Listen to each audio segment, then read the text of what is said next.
Jornada Teológica, seu curso de teologia ao vivo na Melodia. Venha aprender as Escrituras e conhecer mais a Deus. Jornada Teológica com o professor Eliel Henrique.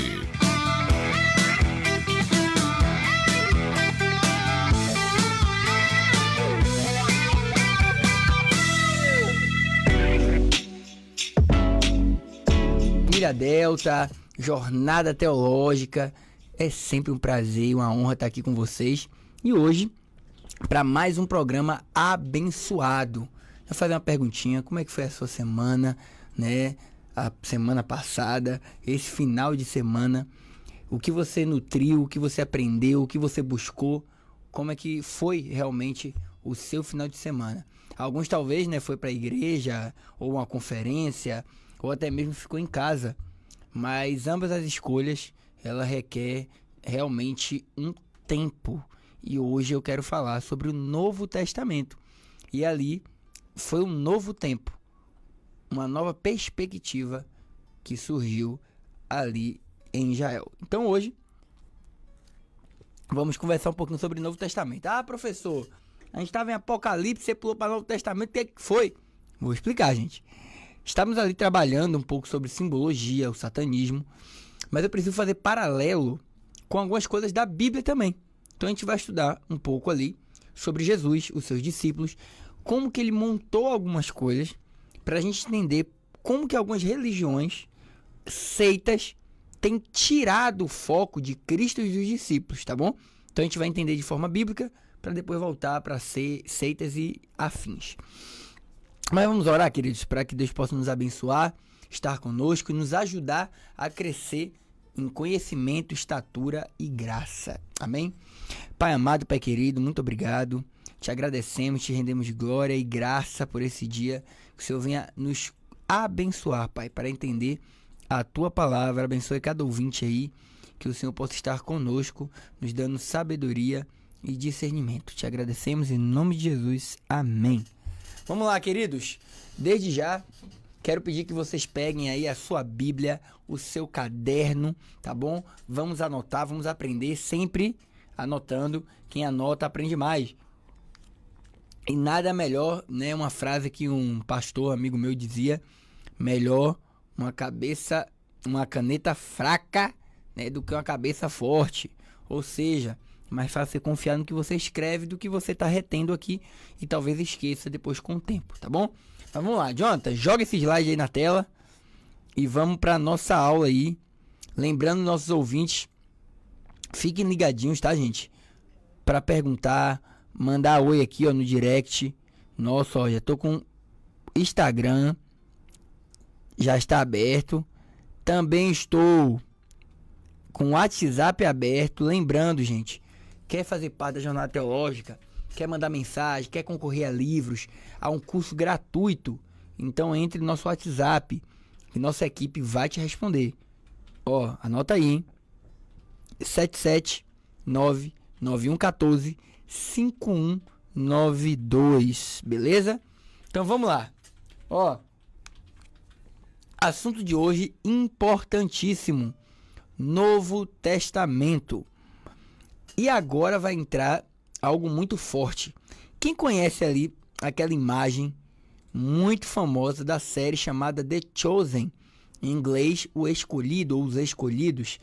Nessa série foi nos apresentado um Jesus, foi nos apresentado uns discípulos mais humanos, parece que eles são mais palpáveis a nós, parece que eles são do povão, não é? E muitos têm falado que a partir desta série começou-se a querer ler Bíblia, começou a querer ler um pouco do Novo Testamento. Então eu sempre digo para os meus alunos, para vocês aqui, eu não tenho problema algum com série, com filme, mas eu sempre vou salientar: cuidado se a série ou filme tem virado Bíblia em sua vida. Se eles tomam o local, né, ou a direção da Bíblia, então precisa se tomar um cuidado. Toda série e filme, ela pode ser um propulsor, assim como documentário, livros, que são propulsores, ajuda a alinhar com o conhecimento que você está adquirindo da Bíblia. mas nunca pode substituir a palavra de Deus, que é inerrante e é totalmente eficiente para o homem, tá bom? O que está escrito ali é o seguinte, gente, Novo Testamento do ano 60 ao ano 90 depois de Cristo. Essas aí são as possíveis datas, tá? Dos evangelhos. Pode também ali, eu podia ter colocado, mas eu preferi arredondar. Do ano 57 ao ano 90, temos ali a produção dos evangelhos. Mateus, Marcos, Lucas e João.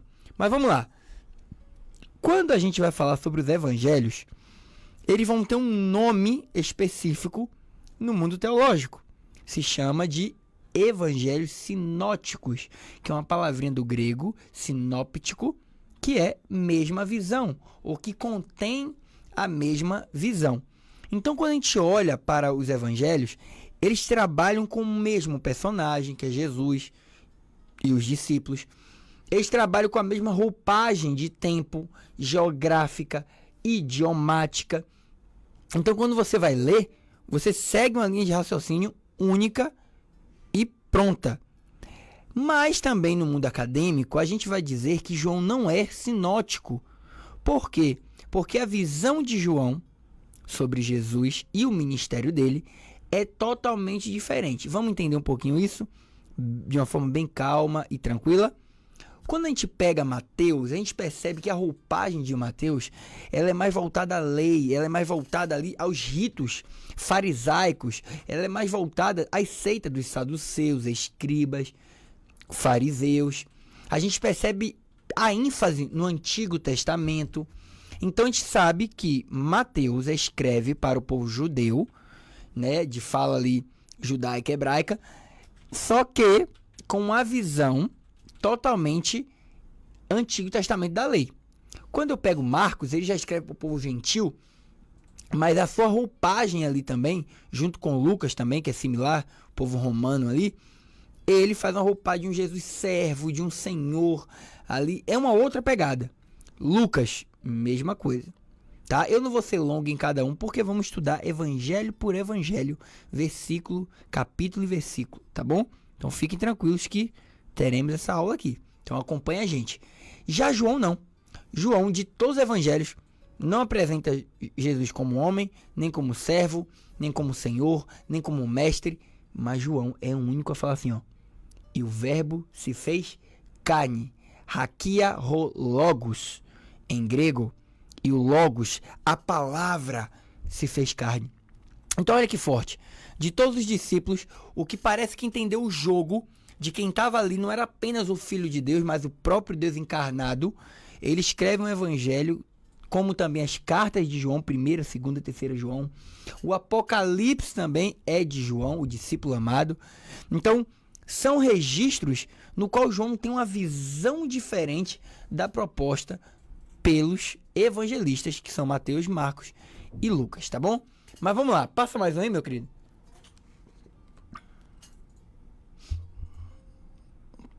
Ó, Jesus, ele vive uma época em qual tudo que estava acontecendo estava em mudança. Ou seja, política, parte social, religiosa, estava em constante mudança, porque o povo romano e grego estava muito junto. Então, direto, a mentalidade expandia. Até tem uma frase de Heródoto que diz que a gente pensa porque os gregos pensaram. Ou seja, os gregos fundaram escola filosófica, métodos críticos literários, métodos de exegese, quem já aprendeu hermenêutica, fundou muitas coisas de retórica, oratória, como a gente já teve essa aula. E agora, o povo que está ali, ele se agrega desta cultura greco-romana. Então, esse período de Jesus ali, eu coloquei esse mapa, lembrando, tá, gente? Só quem tem acesso aos slides são meus alunos. Então, se você quer ser aluno aqui de Jornada Teológica, manda uma mensagem que você recebe no grupo o slide da aula, beleza? Para você ter acesso, para você poder estudar e também usar aí para frente. Então, como é que vai ser o decorrer das aulas do Novo Testamento? Primeiro, vamos trabalhar com as introduções da matéria, como entender o Novo Testamento, como forma, qual é o idioma, qual a localidade geográfica. Depois entender as regiões, Quais regiões de atuação que Jesus passou, os discípulos? Por que essas regiões é importante?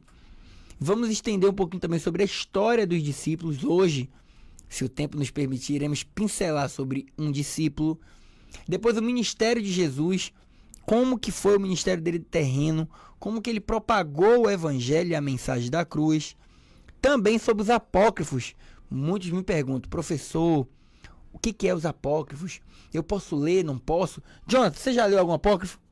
Algum livro fora? Qual que você leu? Praticamente todos os apóstolos. Baruque, Macabeu, Judite. Aí, o nosso sonoplasta Jonathan já leu alguns apócrifos. E com sua perspectiva, sua visão foi como, Jonathan? Você achou muito esquisito? Foi tranquilo pra você? Teve algum que te deu algum choque? Você falou, rapaz, essa história aqui não bate, não. Algum que você falou, rapaz, esse negócio é esquisito, viu? Não. Tudo tranquilo? E normalmente é assim. Alguns apócrifos, eles vão conter algo histórico. Só não foi inspirado por Deus, mas historicamente falando, aconteceram, são fatos. Precisamos estudar. E o último é Israel. Vamos entender como que Israel daquele período, ele vai ser importante para o período atual. Muitos me perguntam, professor, e essa guerra aí, como é que é? É apocalíptica? Não é? A gente vai entender isso também. Então, ó, já mandar um beijão aqui pro meu aluno Carlyle Braga. Carlyle, ó, agora que eu tô vendo essa outra mensagem aqui, vou te responder aqui, ó, gente. Vou ler aqui, ó. Nosso querido aluno tá lendo o livro sobre patrística, né? Ele terminou de ler, ele gostou muito e vai comprar outros volumes também. Então, ó, Carlyle, fica à vontade. É livros muito bom, compre mesmo. Eu tenho uma coleção, vale muito a pena, uma leitura riquíssima, agradável. Anote bastante, tá bom? Você aí, ouvinte, que quer ter acesso a um conteúdo exclusivo, eu tenho o link de vários livros que a gente compra por parceria da história da igreja, mais em conta, mais barato para você. E ó, material acadêmico, gente, não é livrinho não. Material acadêmico, com revista indexada, científica, de arqueólogos, doutores e pessoas capacitadas e gabaritadas, tá bom? Vamos lá, vamos começar então essa matéria? Passa mais um aí. Ó, traduções. Traditore, contraditore ou tradutore, traditore é um provérbio italiano que literalmente significa que o tradutor é um traidor. Gente, talvez você já viu muito teólogo usando essa frase e não sabe o que significa. Vamos lá. Quando a gente vai para a Bíblia, propriamente os evangelhos, que é a pauta de hoje, a gente precisa entender que eles carregam não a biografia de Cristo. Vamos entender essa palavrinha? A biografia, hoje em dia, ela conta a história de alguém. Então, eu vou fazer uma biografia do professor Eliel. Vou contar o meu nascimento, eu vou explicar ali a ideia, né? Eu posso modificar, porque a história é minha. Então, se eu quiser falar que eu era muito bonito, coisa que eu não sou, gente, só a esposa que fala isso, e a mãe, né? Duas pessoas que mentem a vida inteira pra você. Fica a dica aí. E aí, eu posso falar o que eu quiser, falar que eu era um rapaz muito forte desde pequeno. Então, a biografia, eu coloco tudo concernente à minha vida, seja verdadeiro ou não. Só que quando eu olho para anatomia, claro que eu estou usando uma palavra aqui da medicina, mas eu pego ali a estrutura do texto, ele não contém uma biografia propriamente dita da forma real e da forma do século XXI. Porque toda a história de Cristo ali seria, para a época, a pior história. E isso já é uma corroboração de por que a gente sabe que o que a gente tem na mão hoje não é uma mentira. Naquela época, só para vocês entenderem o panorama histórico-cultural, é muito feio um líder que não é casado. Claro que a gente vai falar das teorias sobre Jesus, né? Já falei sobre isso, Maria Madalena. Mas era muito esquisito um rabino não ser casado. O caso de Jesus. Era muito estranho também ele não ter tido, né, uma performance ali no povo, não ter se ido para um partido político. A morte na cruz, então, nem se fala, né? A palavra crux, né, naquela época, em romano, era literalmente um palavrão, um xingamento. Então, quem morria na cruz não era bem visto, né? Não tinha uma boa reputação, não era bem requisitado no meio social. Então, isso é muito tenso. E aí, toda a estrutura dos evangelhos carrega erros de discípulo, coisas ruins, né, sobre as pessoas, coisas que para a época não seriam uma boa publicidade, não seria um bom jornalismo, não seria uma boa entrada para falar quem é Jesus. Então esse é um dos parâmetros para a gente já ter certeza que a Bíblia é real. Mas vamos lá. O que a gente quer falar sobre traduções? Quando a gente vai para os evangelhos, a gente se depara com alguns textos muito chocantes. E parece que realmente a Bíblia está se contradizendo num nível muito grande. Já citei um pouquinho essas ideias. Por exemplo, a gente pega no Evangelho de Mateus dizendo que Cristo, Jesus, uma hora ele vai subir para o monte para pregar. Já Lucas diz que ele desce para o monte. Quando eu vou em Mateus, ele diz que Jesus entrou em Jericó. Marcos e Lucas diz que ele saiu. Vamos fazer uma pergunta bem sincera, sem demagogia, sem nada de forma pejorativa, mas vamos ser sinceros aqui, como se fosse um leigo. Olhando para esse texto, não parece que está errado? Não parece que é uma contradição? Um está falando que um entra, o outro sai. Hoje, na nossa sociedade, a gente chama isso de quê? Mentira. Mas aí que tá, queridos. Olha como que a falta de estudo pode nos cegar e deixar nossa mente sem a estrutura certa para entender o Novo Testamento. Eu vou me fazer da frase da doutora Suzana, PhD e perita e delegada ali do Instituto da PUC no Rio de Janeiro, formada em teologia e doutorada também, doutorando, né, em teologia. Ela diz que um dos requisitos para eu saber que uma testemunha é fidedigna, ou seja, que ela é verdadeira, é quando as testemunhas, em alguns pontos, elas se contradizem. Porque no momento de ação, no momento de pressão, no momento de emoção, normalmente a gente não consegue contar os detalhes. Quer ver um exemplo? Vamos fazer uma notinha aí, uma estratégia. Carlyle que tá me ouvindo aí, já pega também essa ideia aí, ó. Pra quem tá me ouvindo e não tá me vendo, vocês podem estar chutando o tipo de roupa que eu estou, né? Como que eu tô segurando alguma coisa, se eu estou ou não segurando alguma coisa. E aí você pode escrever, o Carlyle pode escrever assim, ó. O professor Eliel estava, né, com um copo na mão, porque ele disse que estava bebendo água. E eu estava ouvindo ele. Mas o Jonathan escreve ao contrário. O professor Eliel estava segurando o relógio dele enquanto olhava para a televisão.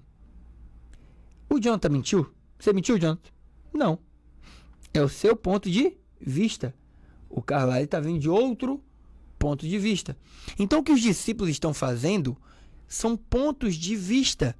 Quando eu vou estudar a historiografia e a geografia da época, começa a melhorar algumas coisas. Mas guarda a curiosidade aí que daqui a pouco a gente explica isso aí. Vamos lá, próximo. Olha isso aí, hein, gente. Ó, mandar um beijão aqui também, ó. Pera aí. Nosso amigo aqui.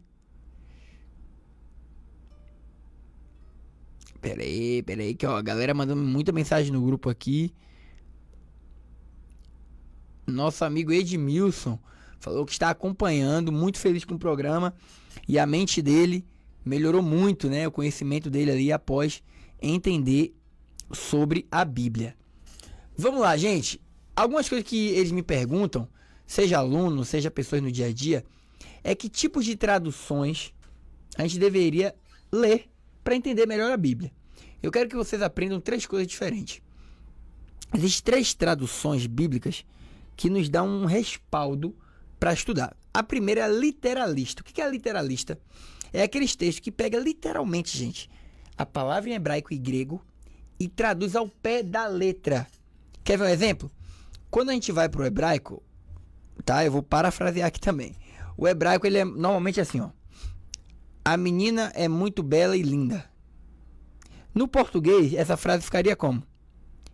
A menina é linda. Ou a menina é muito linda. Às vezes no grego e no hebraico a gente pode inverter. Linda era a menina. No português não fica meio esquisito? As Bíblias literalistas, ela vai traduzir direto do original para o português, ao pé da letra. A gente vai ter algumas Bíblias que tem esse parâmetro. Almeida Corrigida e Fiel, a gente tem a Almeida Revisada, a versão de João Ferreira de Almeida, foi uma das primeiras aqui do Brasil, bem feita, ela vai ter essa visão mais literalista. Ah, professor, então isso é bom, né? Porque é direto do hebraico. Sim e não. Vamos entender isso daqui a pouco. A segunda, dinâmica. O que é uma versão dinâmica, gente? Ela explica o conceito original, só que de uma forma que o leitor possa entender. Quer ver um exemplo? Vai ter uma parte lá na Bíblia que vai dizer assim, ó, que Jesus, né, ele tá falando com os discípulos ali, e ele diz que eles precisam, né, tá se lavando, tal, aquela parte da lavagem, do ritual. E algumas Bíblias vai conter assim, ó, e vocês precisam tomar um banho ou se lavar por inteiro. Isso no hebraico não existe. O que eles fizeram? Para a gente entender como seria o ritual de lavar, eles colocam já de forma que a gente entende. Banho, lavar o corpo. A gente já entende que o que eles estavam fazendo na época era lavar suas partes ali, seja a mão, seja o pé. Então, eles traduzem de uma forma dinâmica, é um meio termo. Bíblias assim, a Almeida Revisada, a NVI, Nova Versão Internacional, a NTLH, tá bom? A NVT, Nova Versão Transformadora, tá? E várias outras. Uma outra Bíblia também, a paráfrase. Ela vai explicar o original, mas no sentido mais amplo. E agora essa aqui, gente, essa aqui eu vou dar o perigo, tá? Essa aqui eu costumo indicar muito para você no seu dia a dia, seu devocional, e ainda assim eu vou salientar. Bíblia de paráfrase, que é aquela Bíblia que vai deixar aberto o sentido do texto, ela coloca a sua tradução. Eu vou indicar que o crente seja maduro, que seja um cristão, que já tenha uma caminhada, porque ele pode pegar esse tipo de Bíblia e achar que realmente é o que o texto está dizendo. Algumas Bíblias assim, é a Bíblia A Mensagem, tá? Já viu essa Bíblia, Jonathan? A Bíblia A Mensagem, vou passar essa foto aí daqui a pouco. Bíblia A Mensagem, temos a Nova Versão do Mundo, Sistema de Jeová, a tradução na linguagem de hoje. São Bíblias que o alvo dela é uma tradução mais parafraseada.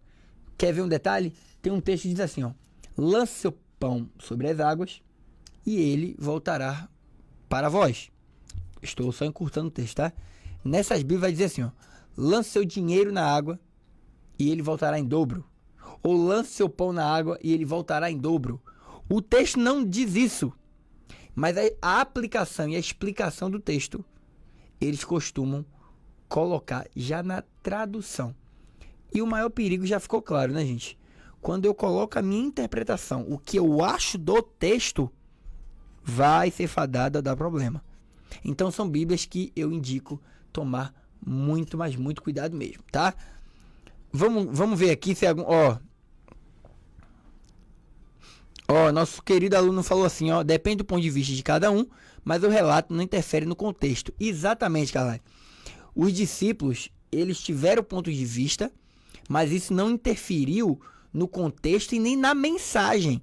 A mensagem principal do evangelho não se perdeu, tá bom? Ao decorrer das aulas, a gente vai trabalhar a estrutura geográfica e idiomática, e a gente vai perceber que essas incongruências não tem nada a ver de erro ou de mentira, mas pelo contrário, são pontos de vista de pessoas que têm cultura ou modo de ver diferente. Mas, queridos, vamos fazer um intervalozinho, são 5h30, vamos fazer um intervalo aqui, é o tempo que você corre, bebe um café, bebe uma água. Já falei, gente, saúde é importante, precisamos alinhar nosso corpo, mente e alma, tá bom? Você que é um delta, você que entendeu que você precisa de 3 coisas: mente, corpo e alma, precisa estar alinhado em todos os fatores. Então você quer ser, né, fazer parte da família Delta, da jornada teológica, conserve seu corpo, a sua mente e o seu espírito. Então a gente vai dar uma pausa, já já voltamos. Corra, corra, que já já estamos no ar de novo. Aquele beijo. O colesterol alto pode matar. E os cuidados devem começar na infância, para evitar graves problemas na fase adulta, como doenças cardiovasculares, infarto do miocárdio e acidente vascular cerebral. Crianças entre 2 e 8 anos que possuam pais ou avós com históricos de doenças cardíacas ou de colesterol alto devem ter seu colesterol dosado.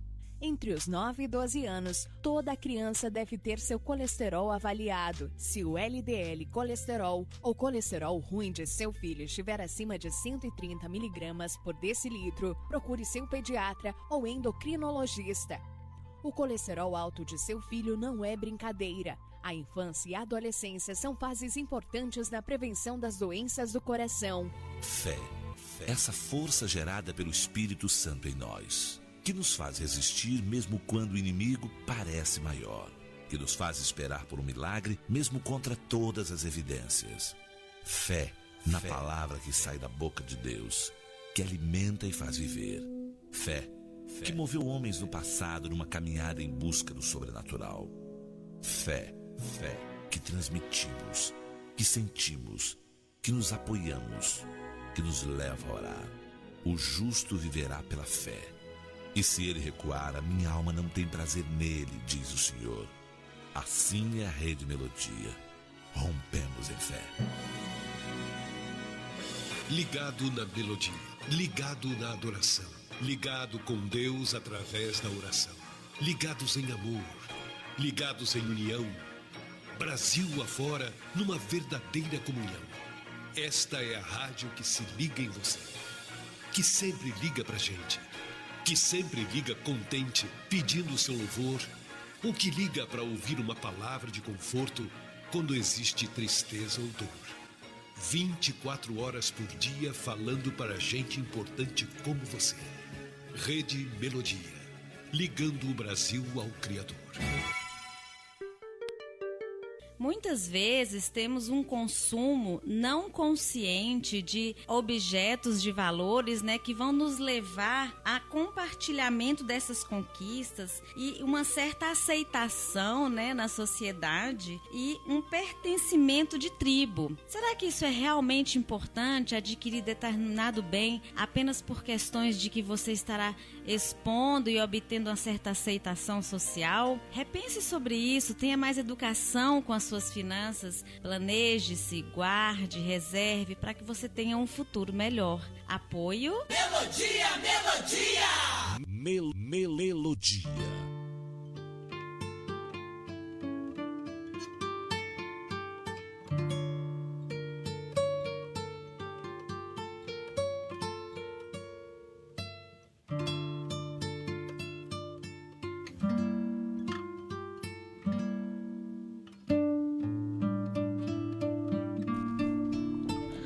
Ó, temos mais alguns minutos aí. Como eu falei, gente, eu quero ser bem tranquilo com vocês. E essas semanas, eu já falei pra vocês aqui, né? Fui assistir o filme A Forja. Indico muito vocês assistirem, gente.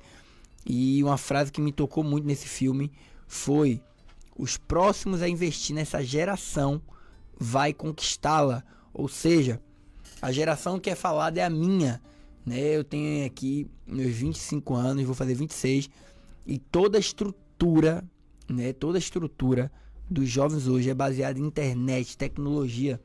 Então, se as pessoas agora não se atentar, né? A realmente melhorar e querer abençoar os jovens, vai ficar difícil. Mas vamos lá, Jonathan, passa mais uma imagem pra gente. Vamos lá, gente, eu quero dar agora, que a maioria me pede, né, alguns conselhos de Bíblia que você pode usar, que valem muito a pena, e elas são fidedignas aos originais. Primeira Bíblia, a Bíblia de Jerusalém, tá? Uma versão muito boa, vale muito a pena, e ela contém mais livros do que a nossa, porque ela já vem com os apócrifos. Então também vale muito a pena para você poder ler outros livros que você não viu. A segunda é a Bíblia Interlinear. Essa Bíblia, queridos, é fantástica. Você pode ou comprar ela física, ou no próprio Google, você vai no Google e digita Bíblia Interlinear. O que é uma Bíblia assim, gente? Ela vai pegar o grego, o aramaico, o hebraico, e automaticamente vai traduzir para você. Vai ter o português, o hebraico embaixo, o inglês, o aramaico e o grego. Então é muito bom para estudar de forma acadêmica. Você realmente vai ter um respaldo, um requisito importantíssimo, tá? Vale muito a pena, indico para vocês aí, sem erro nenhum. A Bíblia grega também, ela também é bilíngue. Ela é interlinear, mas ela ali normalmente é só do português para o grego. São Bíblias também incríveis, que vai te dar um suporte fantástico. Então, se você hoje está procurando aí uma Bíblia que você possa estudar de forma realmente acadêmica, entenda os originais, pode procurar uma dessas três aí, que é na certa. Professor, não consigo comprar agora. E realmente, gente, infelizmente, ó, sabe uma coisa que me entristece? É coisa de crente ser caro. Você vai para uma Bíblia dessa, é R$300, é 400. Mas fique tranquilo, você pode acessar o Google e lá no Google de forma totalmente gratuita, tá? Vai estar lá para você acessar. Bíblia interlinear. E aí você escolhe qual idioma que você quer, qual versão que você quer ver, né? Normalmente você pode ali colocar até 5 versões. Você pode colocar o grego, o aramaico, o hebraico, o inglês, o português e analisar a construção, né, do texto. Então é muito bom. A Bíblia de Jerusalém, como eu falei, ela vai ter um detalhe interessante, que além dos apócrifos, normalmente as notinhas de rodapé dela é de algum rabino. Então é muito legal. O Antigo Testamento vem com boas notas de rodapé. Jonathan, pode passar. Vamos lá, gente. Eu agora vou indicar, tá bom? Mas como eu falei, com muito cuidado. A Bíblia Mensagem, ela foi criada... direto aqui eu tenho a mania de esquecer o nome do autor, gente. Que esse autor aqui, ó. Mensagem, autor. Ó, Eugene Peterson, gente. Eugene Peterson foi o autor, né, dessa tradução à Bíblia Mensagem. Só que o que eu achei bem honesto e ético da parte dele, que já no começo da Bíblia ali, ele vai dizer assim, gente, essa Bíblia eu criei para ser uma ferramenta para os meus jovens, para ser uma ferramenta para a igreja, os neófitos na fé que estavam entrando na igreja. Ele percebeu que muitos não estavam lendo a Bíblia mais. E ele criou essa Bíblia, tá, gente? Quando eu falo criar, é o estilo, a linguagem, não o conteúdo. Obviamente, a mesma Bíblia que a gente tem, só que o estilo de leitura, ela é mais pessoal, você se identifica muito, ele usa palavras do dia a dia, né? E a versão em português é muito legal, mas como eu disse, não faça dessa Bíblia uma doutrina, porque vai conter coisas que não são doutrinárias. Uma outra é a Bíblia King James. Essa versão foi feita pelo rei Tiago, gente, porque olha como é que é o poder da tradução, né? Quando eu vou para o inglês, o nome Tiago vira James. Então, em 1611, o rei Tiago, ele pediu uma tradução fiel aos originais, estudada. Então, queridos, ó, mas novamente, a que está em português já não é tão precisa. A versão em inglês, ela já é mais precisa ao original. Então, se você sabe ler inglês ou tem uma paciência ali do tradutor do Google, é uma boa pedida também de leitura. Essa última Bíblia já é meu xodó. Foi minha primeira Bíblia ali com 14 anos de idade. Tenho ela até hoje. Hoje já tem versões ainda melhores. Bíblia de arqueologia, isso mesmo, queridos. Bíblia de estudo arqueológica. Tá uns R$100 e poucos ali no Mercado Livre. Todas as notas de rodapé dele é sobre achados arqueológicos do texto. Então é muito legal. A sua mente abre de uma forma alucinante. É uma boa pedida. Ela está na versão NVI, que é uma versão dinâmica, mas é uma versão dinâmica que contém textos, que contém ali as notinhas de rodapé que explica o texto no original.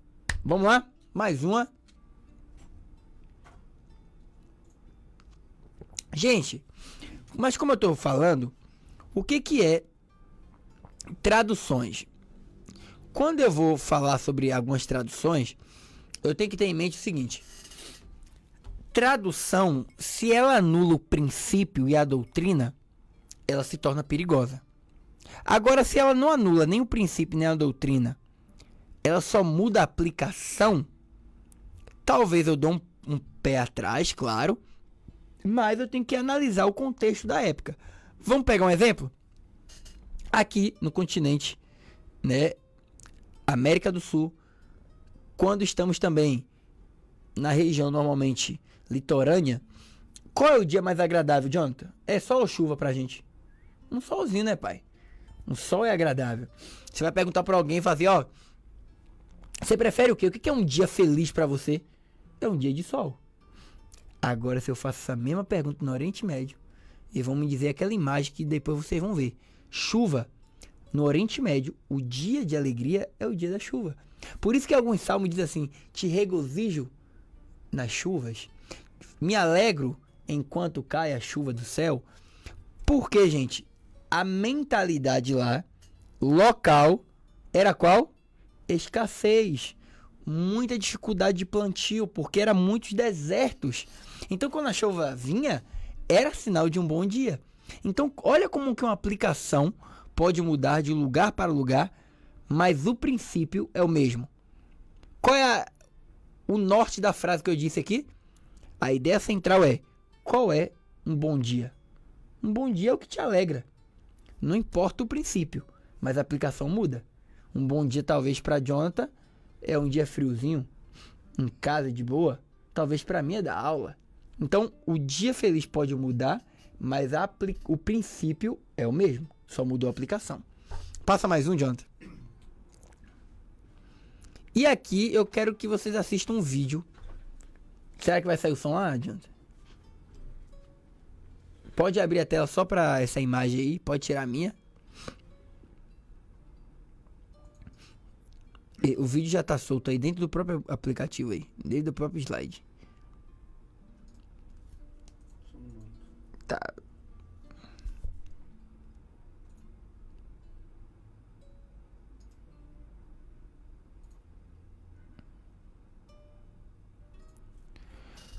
Ó, queridos, eu vou passar um vídeo aí, tá bom?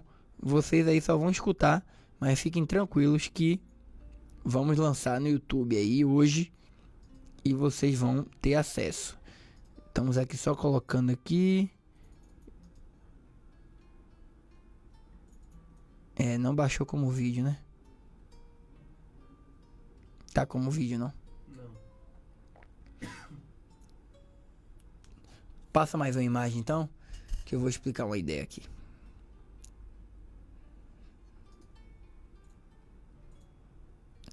Vamos lá, gente. Ó, o vídeo não deu certo. Fiquem tranquilos que na próxima aula eu já solto ele. Mas vamos ali, ó. Discípulos, boas novas e Evangelion da história da humanidade. Inscrição de Priene. O que é essa frase que eu acabei de dizer? A palavra evangelho, do grego evangelion, significa boas novas, ou seja, uma boa notícia, uma boa mensagem. Esse termo sempre foi usado na cultura grega, sempre, não é nada novo.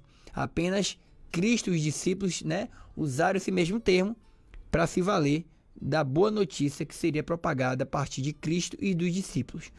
Essa inscrição de Priene é uma inscrição do século IX a.C., que já demonstra que alguém esperava, né, uma cultura esperava para vir um evangelho ou algo muito importante que viria ali com Cristo, tá? Mas, como eu disse, eu quero muito que nossas aulas sejam o mais sucinto possível, mas também que a gente, né, possa estudar muita coisa. E eu quero dar um gostinho para vocês, queridos, que na rádio a gente não consegue dar uma aula de 1 hora e meia, mas vocês podem ter acesso a um conteúdo totalmente condensado, profundo, mas simples também, na nossa empresa Família Delta, como também nas igrejas que damos aula. Então, se você quer se aprofundar, você estava buscando aí um local fiel, um local que você realmente se sentisse em paz para fazer um curso teológico ou um curso de oratória, estamos aqui disponíveis. Entre em contato e venha falar conosco, porque talvez o conteúdo tá batendo a sua porta, a oportunidade, pode expandir a tela para mim. Talvez a oportunidade de você avançar no reino de Deus está à porta e você não está querendo. Então, se você sabe também de alguém que quer fazer um curso teológico, um curso de oratória, falar melhor, se comunicar, se posicionar melhor, essa é a hora. A oportunidade de melhorar a sua habilidade é agora. Então diga sim para o conhecimento, tá bom? Olha, eu tenho falado com algumas pessoas sobre estarmos querendo montar uma turma teológica só do programa aqui da rádio, de forma presencial, aqui no nosso escritório que tem no prédio da Melodia FM. Mas eu quero que seja algo maior, que todas as pessoas de Conquista venham a ter acesso a isso. Então, se você hoje entendeu que o evangelho, e ó que eu nem expliquei tudo ainda, ele precisa aumentar, ele precisa expandir. É uma boa nova que transformou a tua vida. Você quer transformar mais pessoas ou quer se aprofundar mais, essa é a oportunidade. Anota o número mais uma vez aí, ó. 779-9114-5192 e venha ter acesso a um curso completo e profundo de teologia. Mas, meus queridos, aquele beijo, seu professor. Eu quero que vocês tenham um final de noite abençoado. Tirem hoje o dia, né? Na verdade, o fim da noite, né? Para ler sua Bíblia, ter seu momento com Deus, de adoração, de quebrantamento. E peça ao Senhor para que te dê mais conhecimento, te forge, né, mais na tua palavra, tá bom? Então você aí que nos acompanhou até agora, muito obrigado pela audiência, pelo carinho. Estamos aqui sintonizados e ligadinhos na Melodia 87.9. Você quer fazer parte dessa família, já manda uma mensagem pra gente e já estaremos no YouTube, tá bom? Aquele beijo, um beijão da família Delta. Até a próxima.